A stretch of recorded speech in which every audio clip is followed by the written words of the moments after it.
They say the path to power is paved with blood, but for these people, blood was just the ink they used to write their own history. Before you stand 6 frames, 6 lives that redrew the map of the world, toppled nations, and stared down death for one thing: absolute power. From an avocado farmer to the Lord of the Skies, let's break them down one by one. Chapter 1. El Mencho, the Ghost of Michoacan.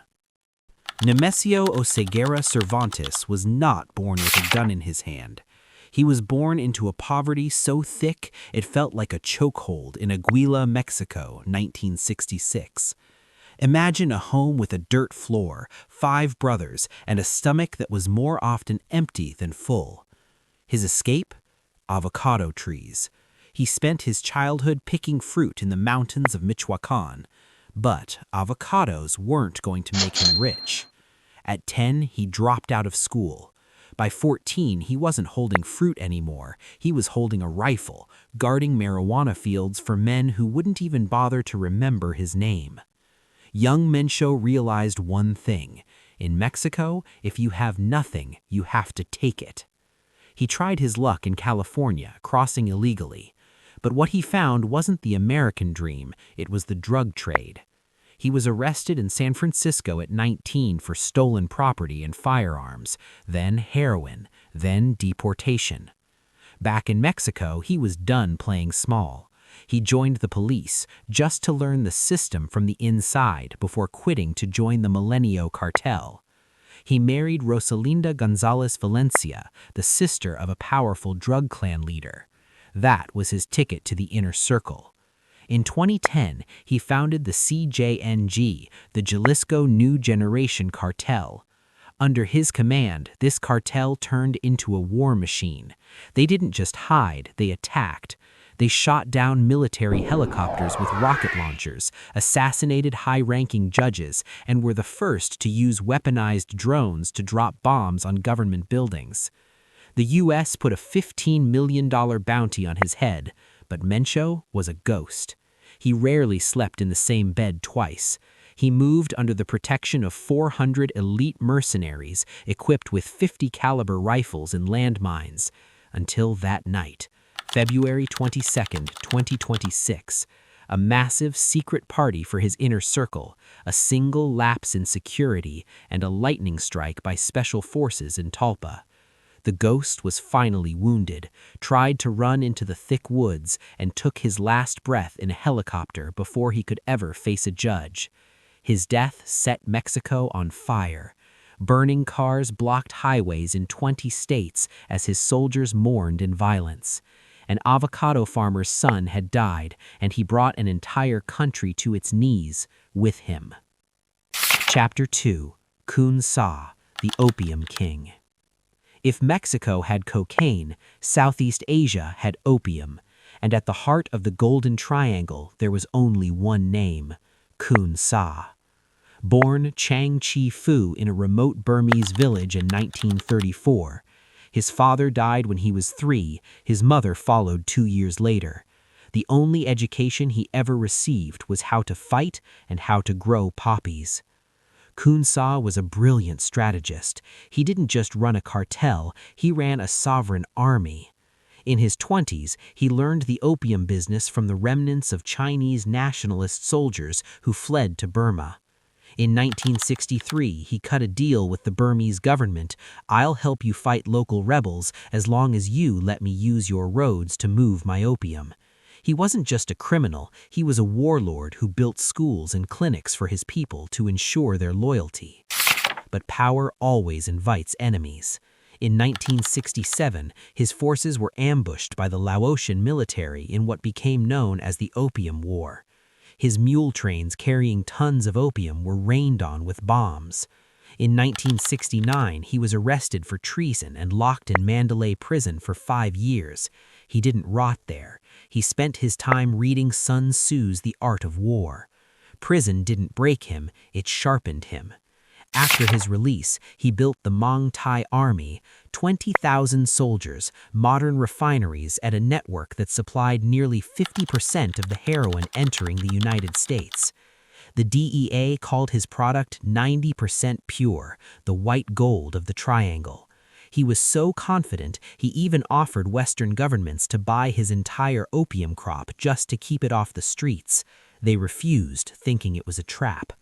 Eventually, age and politics caught up. In 1996, he cut a secret deal with the Burmese military, surrender his army in exchange for never being extradited or imprisoned. He moved to Yangon, lived in luxury with 4 teenage mistresses, and died peacefully in his bed in 2007. The Opium King never spent a single day in court. Chapter 3. Felix Mitchell, the icon of Oakland. Now we move to America, to the dark corners of East Oakland on 69th Avenue. This is where Felix Mitchell, or 69 Felix, built an empire from nothing. No money, no education, only one way out: heroin. Mitchell wasn't just a dealer, he was a business architect. As a teenager, he formed the 69 Mob. He connected big-time kingpins from Los Angeles to Detroit. At his peak, his crew pulled in $1 million a month. He branded his product, envelopes marked 69, and put children on every corner as lookouts. If a rival entered his territory, the answer was a drive-by. Mitchell wrote the playbook for street violence that gangs would follow for decades. But to the people of East Oakland, he was a folk hero. He lived like royalty with Rolls Royces and gold jewelry, but he also handed out turkeys on holidays and funded youth programs. "I like money, I like jewelry, and I like fine cars," he told his probation officer. "Isn't that the American way?" The law finally caught him in 1985. The verdict: life without parole. The judge called it a reign of terror, but Mitchell's end came sooner. 2 days before his 32nd birthday, a fellow inmate stabbed him multiple times in his cell at Leavenworth. The reason? A $10 debt. His funeral made national news. A horse-drawn carriage carried his bronze casket through the streets of Oakland for 8 miles, trailed by limousines and 8,000 mourners. But here's the irony. After Mitchell was gone, Oakland got worse. Without his iron grip, dozens of smaller gangs went to war over his remains. Violence exploded. Experts called it the Felix Mitchell paradox. The king was dead, and his kingdom burned to the ground. Chapter 4. Amado Carrillo Fuentes, the Lord of the Skies. Amado Carrillo Fuentes was the man who proved that if you want to rule the world, you have to rule the skies. He left his village in Sinaloa at 12 with an incredible promise: "I won't come back until I'm rich." He had a 6th grade education, but he had something no one else did: cold, hard ambition. Amado learned from the best. His uncle was Don Neto, co-founder of the Guadalajara cartel. But Amado didn't want to be just a henchman. He saw a gap in the Mexico-US border. He saw that land routes were too slow, so he bought a fleet. Not small planes, but over 30 Boeing 727 airplanes. He ripped out the seats and filled the bellies with 15 tons of cocaine per trip from Colombia. That's why the world knew him as El Señor de los Cielos, the Lord of the Skies. At his peak, Amado was worth an estimated $25 billion. He wasn't just a gangster, he was a global corporate CEO of crime. He put Mexico's top anti-drug official on his payroll. He lived like a ghost. Almost no photos of him existed. But by 1997, the walls closed in. The military began hunting him, and the U.S. issued indictments. Amado decided to pull the ultimate disappearing act. He checked into a hospital under a fake name for total plastic surgery to reshape his face and remove 3.5 gallons of fat from his body. He survived the surgery, but he died in recovery from anesthesia complications. His death was so sudden that conspiracy theories exploded. Many believe he faked it to live a quiet life with a new face. 4 months later, the 3 doctors who operated on him were found tortured and encased in steel drums filled with concrete. The Lord of the Skies had vanished, taking his secrets to the grave. Chapter 5. Griselda Blanco, the Black Widow. In a world dominated by violent men, one woman emerged who was deadlier than all of them: Griselda Blanco. Her life began with pure violence. At 11, she reportedly kidnapped a child, and when the ransom wasn't paid, she shot him in the head. It was the start of a career that would drench the coast of Miami in blood. Griselda was a pioneer. She was the first to use modified ladies' underwear to smuggle cocaine into New York. She knew no loyalty. She killed her second husband because she suspected him of stealing. She killed her third husband over a trivial matter. That's why she was dubbed the Black Widow. By 1979, she turned Miami into a war zone. The legendary Dataland Mall massacre was her message to the world: Miami belongs to me. She was responsible for at least 40 murders, likely hundreds. When her hitman accidentally shot her rival's 2-year-old son, Griselda was actually glad. At least there's one less witness, she said. She was eventually caught and spent 20 years in prison. After her release, she was deported to Colombia, living quietly in Medellin. But the past never truly dies. In 2012, at 69, Griselda stepped out of a butcher shop. A man on a motorcycle pulled up and fired 2 shots into her head. She died by the same signature assassination style she had created decades earlier. Chapter 6: Pablo Escobar, the Bloody Robin Hood. And we come to the King of Kings, Pablo Emilio Escobar Gaviria. He started by stealing tombstones, sandblasting the names, and reselling them. It was the perfect metaphor for his life, taking from the dead to feed his infinite ambition. Pablo didn't just run the Medellin cartel, he ran a state within a state.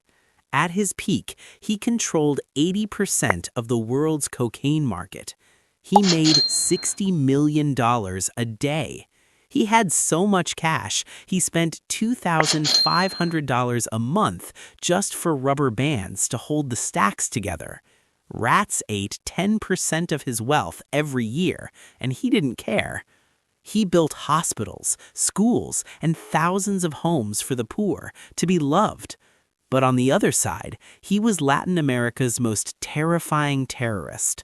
He bombed Avianca Flight 203, killed presidential candidates, and offered rewards for anyone who killed a cop. He even built his own prison, La Catedral, which was more like a 5-star hotel with a soccer field and jacuzzi, where he continued to run his business. But pride was his downfall. The largest manhunt in history was launched to find him. On December 2nd, 1993, a day after his birthday, Pablo was cornered on a simple rooftop in Medellin. A bullet pierced his ear. The king fell. 25,000 people attended his funeral, weeping as if they had lost a saint. But Katika Pablo died, his empire shattered, leaving a scar on Colombia that would never fully heal. 6 names, 6 empires, all born from nothing, and all returned to a void. This world of cardboard might look grand, but it is built on a foundation of sand. Behind the mountains of gold, there is only the silence of the fallen. They ran from poverty only to fall into the same abyss.